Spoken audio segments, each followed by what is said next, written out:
नमस्कार, मैं रेखा मीणा राजस्थान से। मैं एसएससी सीजीएल 2017 में as an assistant audit officer select हुई हूँ और फिलहाल मैं बेंगलुरु में पोस्टेड हूँ।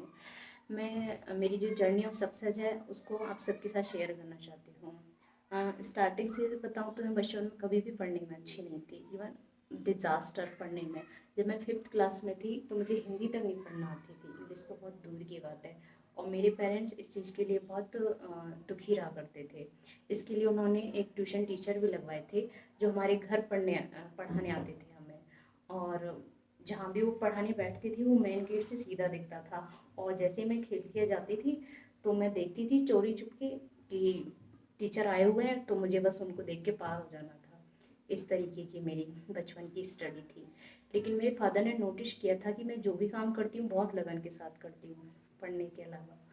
उनका ये विश्वास था कि मैं जो भी करूँगी, जिस भी फील्ड में करूँगी वो बहुत अच्छा करूँगी। जबकि अदर फैमिली मेम्बर्स और जो गांव वाले थे वो हमेशा कहते थे कि अपनी लड़की के ऊपर इतना क्यों इन्वेस्ट करना। पहले पढ़ाई के ऊपर इन्वेस्ट करना और उसके बाद फिर उसकी शादी के ऊपर डबल डबल बर्डन क्यों सहन करना। जबकि उनका विश्वास था कि मैं बहुत अच्छा कुछ करूँगी, तो उन्होंने कभी उनकी बात नहीं मानी। लेकिन मुझे ये रियलाइज़ होता था जब भी वो बोलते थे कि बर्डन, क्या मैं लड़की हूँ इसलिए बर्डन हूँ? मैं अपने समाज के लिए एक लाइबिलिटी हूँ। मैं कभी वो नहीं बनना चाहती थी, मैं अपने समाज के लिए एक असेट बनना चाहती थी। और मेरे लिए बस यही एक मोटिवेटिंग फैक्टर था। क्योंकि गांव में तो क्या होता था, लड़कियों की शादी कर दी जाती थी जल्दी, और जो लड़के होते थे उनको बाहर पढ़ाने के लिए भेजा जाता था, जबकि वो पढ़ने में कितनी भी खराब क्यों ना हो। इसके पीछे रीज़न ये था, दहेज। क्योंकि उनको पढ़ाएंगे तो बदले में क्या रिटर्न मिलेगा, दहेज मिलेगा। और अगर उनकी जॉब लग जाती है, जबकि लड़कियों को पढ़ाने का कोई बेनिफिट नहीं है। तो मैं उनको बताना चाहती थी कि लड़कियों को पढ़ाने का भी बेनिफिट है। मैं ये सबको साबित करना चाहती थी कि उनको भी, अगर उनके ऊपर इन्वेस्ट करोगे तो उनको भी लायबिलिटी से असेट में क्रिएट किया जा सकता है। और इसके बाद जब मैं बाहर शहर में पढ़ने के लिए आई और जॉब के प्रिपरेशन के लिए आई, तो वहाँ भी मैंने देखा कि इसके बाद हिंदी मीडियम मेरे लिए सबसे बड़ा बैरियर था। और इसके अलावा ना मैं किसी अच्छे स्कूल से पढ़ी, ना अच्छे कॉलेज से पढ़ी। और जबकि मैंने देखा कि जो मेरे सारे फ्रेंड्स थे, लड़के लड़कियां, वो सारे बीटेक किए हुए, इंजीनियरिंग और बहुत अच्छे स्कूल से, नवोदय, केंद्रीय विद्यालय और भी पता नहीं क्या क्या। और तो लेकिन मुझे कभी भी ऐसा इंफीरियर कॉम्प्लेक्स फील नहीं हुआ कि अगर वो उनका बहुत अच्छा बैकग्राउंड है तो सिर्फ वो ही कर सकते हैं अच्छा और मैं नहीं कर सकती। मैंने कभी अपने आप को दूसरों से कंपेयर नहीं किया। और किसी से अपने आप को कंपेयर करना भी नहीं चाहिए, क्योंकि सबका अपना अपना फैमिली बैकग्राउंड होता है, एजुकेशनल बैकग्राउंड होता है। तो आप कैसे दूसरों से कंपेयर कर सकते हो। बस मैं क्या करती थी कि अपनी जो कमियां होती थी बस उनको दूर करने की कोशिश करती थी हमेशा। मैं अपना बेस्ट वर्जन देने की कोशिश करती थी। और यही मेरे लिए एक था कि मैं कभी भी फ्रस्ट्रेट नहीं होती थी पढ़ाई के दौरान। क्योंकि फ्रस्ट्रेशन तब आता है कि आप तो जब कंपेयर करने लगते हो, आपको लगता है कि आप तो पढ़ रहे हो 11 बजे तक शाम को, सामने वाला पढ़ रहा है सुबह के 4 बजे तक। तो फ्रस्ट्रेशन होती है, आपको लगा कि आप कैसे निकाल पाओगे एग्ज़ाम को। एग्ज़ाम निकालने के लिए जो घंटे होते हैं पढ़ने के वही मैटर नहीं करते। जबकि सारे जो सबका जो पैटर्न होता था कि काफ़ी टाइम तक वो पढ़ते थे और लेट नाइट स्टडी करते थे, जबकि मेरा ये कभी नहीं था।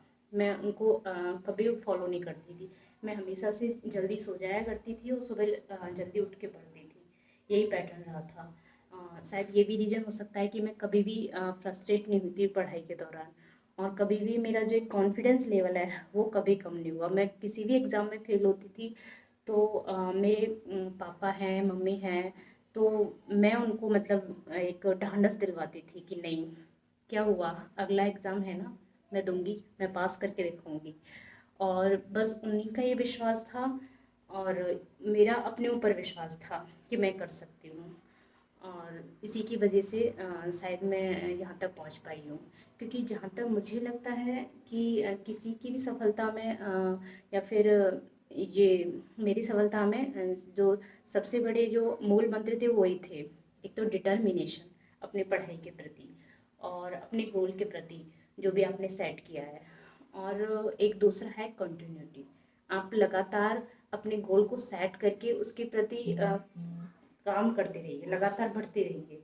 और डिटर्मिनेशन का एक एग्जांपल मैं आपके सामने देना चाहूँगी। मेरी लाइफ की एक इंटरेस्टिंग स्टोरी है।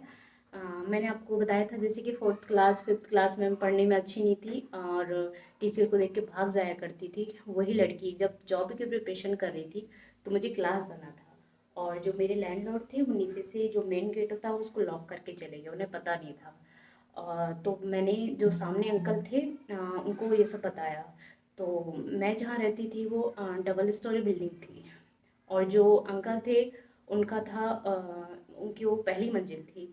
तो उन्होंने बोला कि अगर आप इस यहाँ जंप कर सकते हो सेकंड फ्लोर से और फर्स्ट पे, तो आप यहाँ होके जा सकते हो।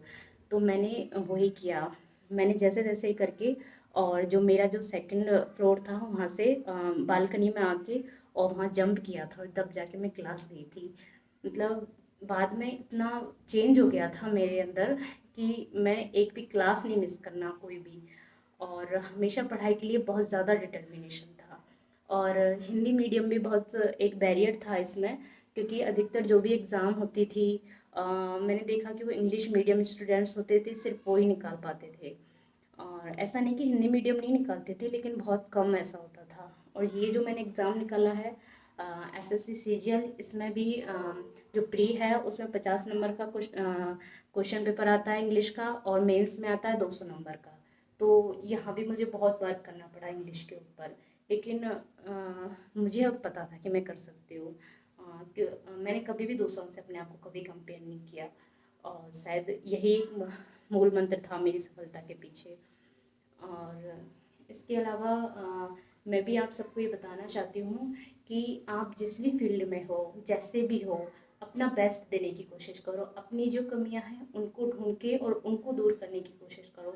आप कभी भी फ्रस्ट्रेट फील नहीं होगे, आपको कभी भी अपने अंदर इंफीरियर कॉम्प्लेक्स फील नहीं होगा, क्योंकि अदर दूसरों की जो कंडीशन होती है आप उनसे कंपेयर मत करो। उनका फैमिली बैकग्राउंड अलग हो सकता है, इसलिए अपना बेस्ट वर्जन देने की कोशिश करो, and be the best version of yourself and don't compare others.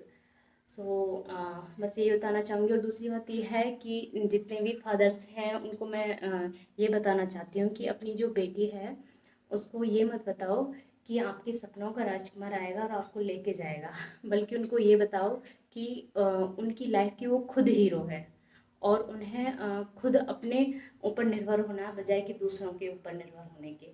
तो आप उनकी पढ़ाई के ऊपर इन्वेस्ट करो ज़्यादा से ज़्यादा, जैसे कि जो दहेज जैसी प्रथा है ये समाज से ख़त्म हो।